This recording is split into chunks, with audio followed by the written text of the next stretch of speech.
Vice Chair Thompson's. The chair recognizes Vice Chair Thompson to explain her amendment. Mr. Chairman, members, I know that we were talking about the name of the game is getting people to vote and for voting. And then we have in this bill areas of misconduct and what should be the penalty for those misconduct. I just have the belief that the penalties that are in the present bill are high, and this amendment merely reduces them down. For example, on page 34, line 4, where there's a state jail felony for an offense, reduce it down to a class A misdemeanor.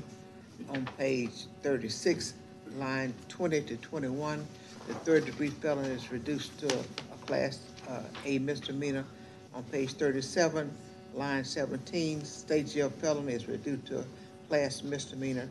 On page 38, we strike class A misdemeanor, reduce it to a class B misdemeanor. On page 38, line 21, the state jail felony is reduced again to a class A misdemeanor. And on page 39, line 18, class A is reduced to a class B misdemeanor. And finally, on page 42, line 22 and 23, we strike the class A misdemeanor exception that the offense is a state jail felony and substituted a class B misdemeanor, except that the offense is a class A misdemeanor. And I move an adoption, Mr. Speaker. If there are any questions by my wonderful colleagues, I'm available to answer them. But the thing about it is, I just think we've all during the last couple of sessions of the legislature, we've been going in and we've been reducing penalties. We're not excusing the offenses if there are any, but we have been reducing penalties and we've been given second chances. And this is merely a step in those directions of things that we have been doing for, since the 85th and 86th and 87th legislature. So I move adoption. Chair recognizes Representative White. And I appreciate your vote, Mr. Chairman. Madam Vice Chair. Yes. And this is my question because I've been thinking about this, okay. Listening to all the testimony and the members. Mm-hmm. All of your proposals, do they deal with, because I'm looking at some of them, it's an election officer. Okay, do they all deal with an election officer? I don't know. Okay, because I have let me go to the base pages of the bill. Okay, because I'm sensitive to the spirit of what you're doing. Okay, or proposing to do. If it's an election officer, I'm thinking they ought to be a little bit more sharper. But I'm sensitive to, the mens rea concept, okay? If it's probably not an election officer, okay? And maybe this is just something I just need to massage in my mind a little bit more and we get back to the floor. But I think if it's an election officer, that's a different, I think that's a different game if you're an officer versus a voter. Chair recognizes Representative Clardy. Thank you, Mr. Chairman, and thank you, Madam Vice Chairman, for the amendment. A similar question, but kind of a different point of view. I think the amendments you've offered, Ms. Thompson, is for every portion of the bill where there's an imposition of a criminal penalty, but it's for election professionals, election officers. Some, though, are for people who are not election professionals. Yeah.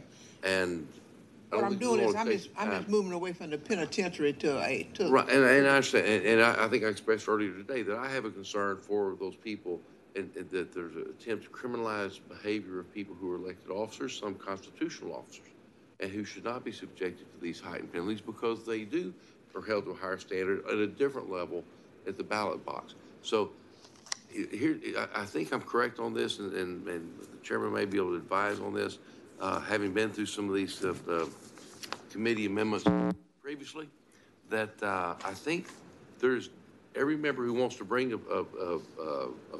amendment at the committee level, including Mr. Busey, can bring that same amendment back on the floor of the House. If this bill were to be referred out of this committee to the full floor, these amendments can be brought back again. So we can look at these again in a more, one at a time on these criminal penalties.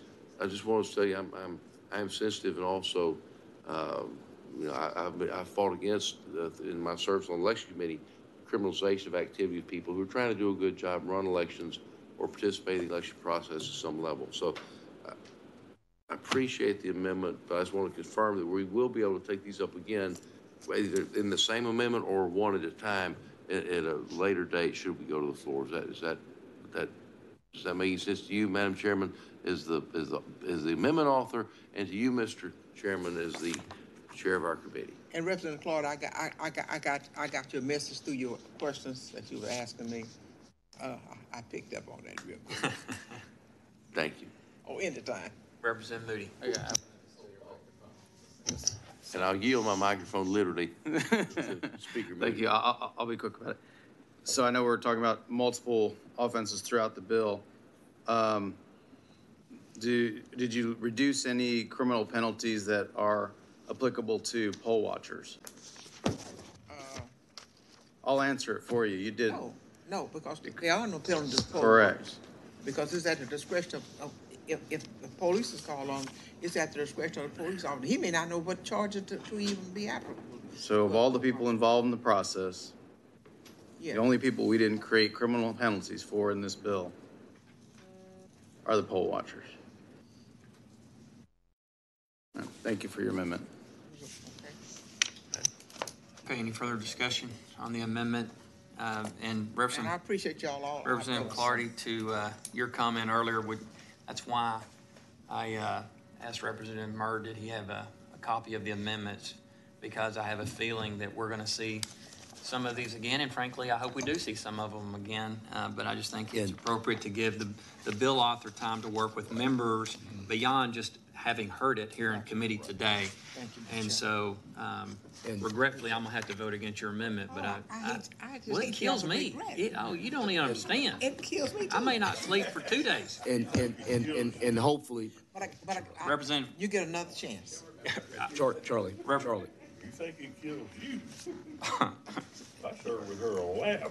I never voted against Miss Dean. Right. point well taken. Okay. Representative White. And hopefully, when I visit with the author, we can determine why we were raising these or increasing these penalties, because I'm not, just wondering why we're increasing them. I think it's clear there's a lot of interest in this one in particular, but I will say even we've already voted on, there's a lot of interest in seeing more work done with the bill author to try to find some common ground. So with that, we have reached our... Well, Mr. Chairman, go ahead. Well, I was going to say, we've reached our 5-minute discussion limit on this amendment.